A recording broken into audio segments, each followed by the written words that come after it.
Well, hello, my name is Dr. Dan Grissom. I'm an assistant professor at Azusa Pacific University.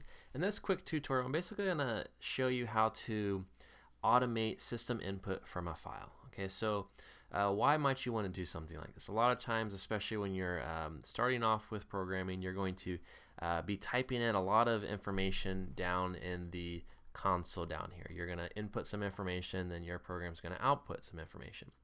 So if it comes to happen that you're writing your program and you keep editing it and fixing it, and you're going to be typing in the same thing over and over and over again. Okay, so for instance, I have a program right here. This is a program that one of our students wrote for our ACM competition that we're taking part in. And we have these test cases. Okay, so we'll give you this system input. So typically how this would work is I have to input all this information over here every time I run the program. As you can see, it's quite a bit, right? So how I would normally do this, right? I would play my program and then I would just have to start typing things in. So result, comma, input, comma, pi, space, test, y, right? So there's a few problems. One, this is really slow, but two, I could actually mistype this from time to time. Okay, so I'll enter that in. So I could maybe, right, get a little bit more efficient. I'm going to copy that in, paste it, and enter line by line. Okay, but you can see even still this is kind of slow. It's giving me some output and it's working, but it just takes some time. Okay, and I don't want to mistype this eventually. So it would be better to automate this. So I'm going to go ahead and stop this, and we can do this actually very simply in Eclipse. Okay, so the first thing I'm going to do is over here in my project, so I have this ACM project. You can ignore the errors, those are from a different file. What I'm going to do is I'm just going to click, you'll notice I have source and my default package, and here's the file I'm working on, this main.java. I'm just going to right click on ACM, my project, and I'm going to say new, and I'm going to click on Untitled Text File. Okay, so right here, we'll basically, I can just put whatever I want in there. So I'm actually just going to copy and paste my test case, okay, and then I hit Control S to save it. And I'm just going to essentially call this case.txt. Okay, and I'm just going to click my ACM folder for where I want it to go. So I click OK, and you'll see case will be down there. Okay, so once I go back to main, I just need one line of code.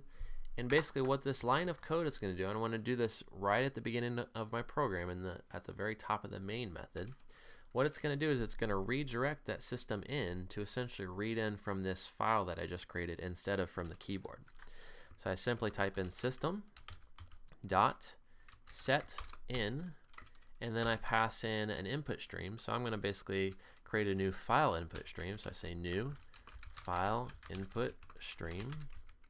Okay, and then into that I simply pass a string which represents the name of my file. In this case, whatever I call it over here, case.txt. Okay, that is going to essentially, I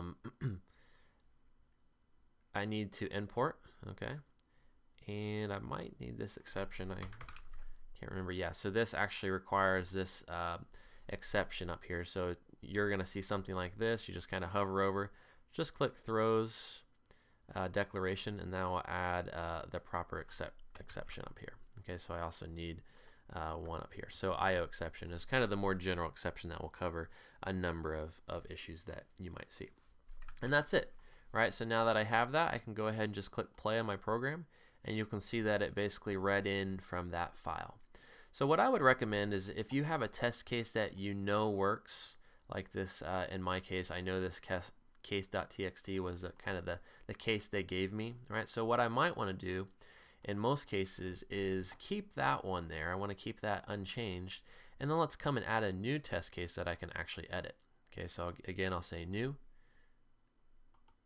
untitled text file, and I'll just paste the results in here for now and save it, and I'll call this case2.txt, and I'll make sure to save that in the ACM folder or the project that you're working in. Click OK. And now in this one, maybe we can actually come and start to do interesting things, right? What happens if I change the inputs a little bit? Okay, so then I come back to my main, I run it right on case, the normal case, but then if I want to try this new modified case, I can go ahead and just switch it right there. Okay, So yeah, so that's just a basic tutorial. I think that's it's actually proves to be pretty useful. Save a lot of time if you're entering in the same input over and over again. All right, thanks for watching. Feel free to leave a comment if you have any questions. Thanks again.